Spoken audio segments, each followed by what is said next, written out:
I remember exactly what I had.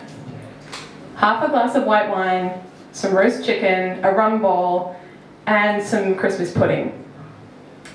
An hour later, I'm doubled over in the car park of the Duckstein Brewery, clutching my side, trying to straighten up, trying to get my key into my car door, and the pain is unbelievable. Like, I think I'm gonna throw up. A normal person would probably think, hey, I should probably go to a doctor. But because it's me, I just go, well, this is new. I'm gonna pass some wicked gas later. And I drive home hunched over. The pain gets worse, and then the vomiting starts for real. And I'm sitting in the doctor's office like a corkscrew while he looks through my blood test results. And I'm not expecting what he says as he puts the paperwork down. He says, "Can you drive yourself to hospital, or would you like me to call you an ambulance?" And I'm still looking at him like, but this is just really bad gas. Like, you just need to Heimlich me over a baseball bat or something like in The Last King of Scotland, you know? Come on, Doc, James McAvoy me. But I actually say, no, it's okay, I can drive myself. But I don't want to go to hospital alone, and my mum lives up the road, so I drive to my mum's house and go looking for her. My mum is a professional reflexologist, and she works from home, and I see that she's with a client in her reflex room. And everyone in the family knows that that means, do not disturb, on pain of death. And so I think, oh, okay, she's busy, I'll drive myself to the hospital and call her from the emergency room. But then I think about, you know, how maybe I am actually on pain of death. So this is probably like an okay exception to the do not disturb rule. And so I go looking for her, and I go up to the privacy curtain, and I say, Mom? I'm 23 years old. And I hear her apologize to her client. She goes, "Sorry, Barbara, that's my daughter, I'll just be a minute, I'm so sorry." What? And I'm in a blind panic at this point, and when I get really panicked, like really freaking out, I actually go really quiet and weirdly formal. So I say, "Hi, so sorry to interrupt.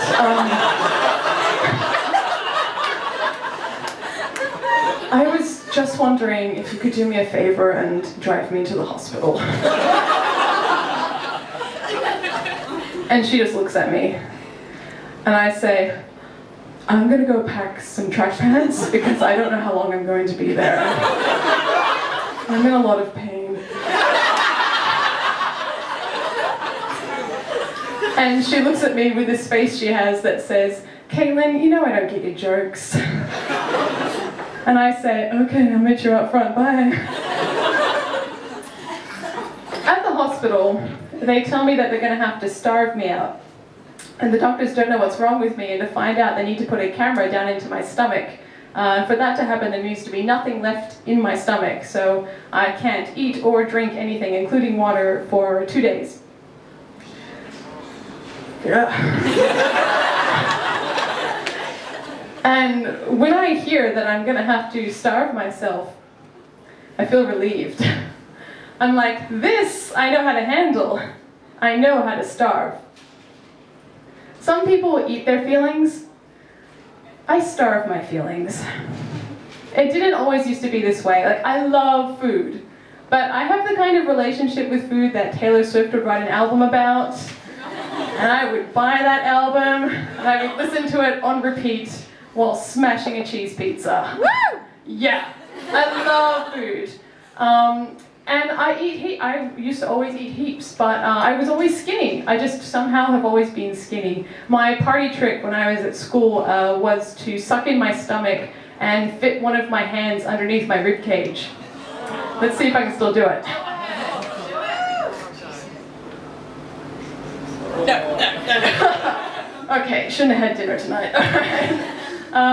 But I ate heaps.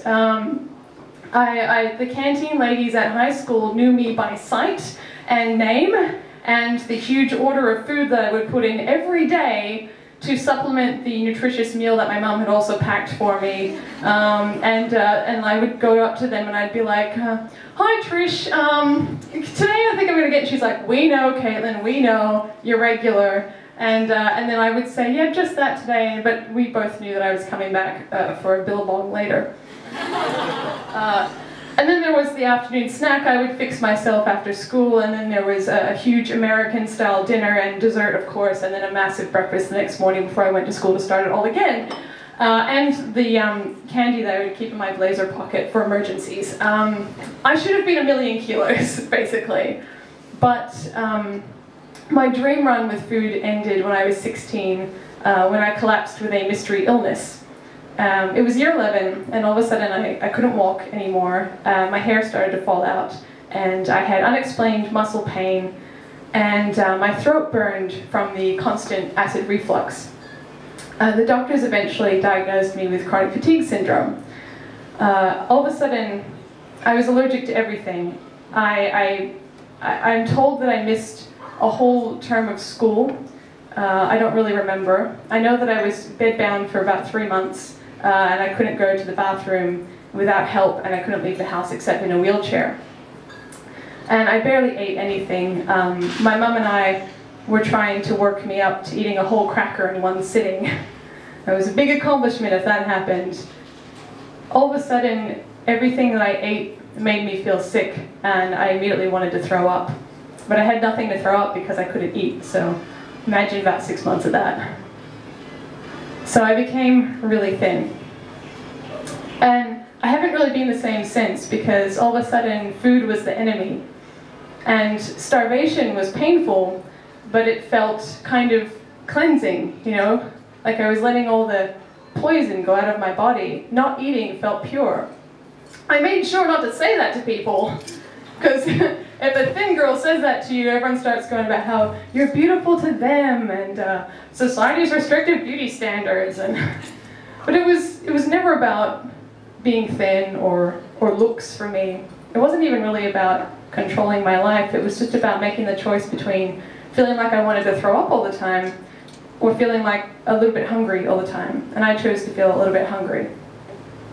So now, flash forward 7 years, I'm 23 again, and I'm in the hospital, and the nurses are finally letting me have ice chips. Woo! And the doctors are absolutely baffled.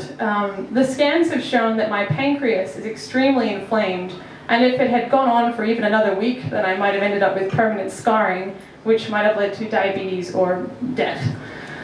And I wish that I could reach under my ribs and fix it. The doctors are really baffled because acute pancreatitis is extremely rare in young people who aren't raging alcoholics. And I'm really not an alcoholic, like really.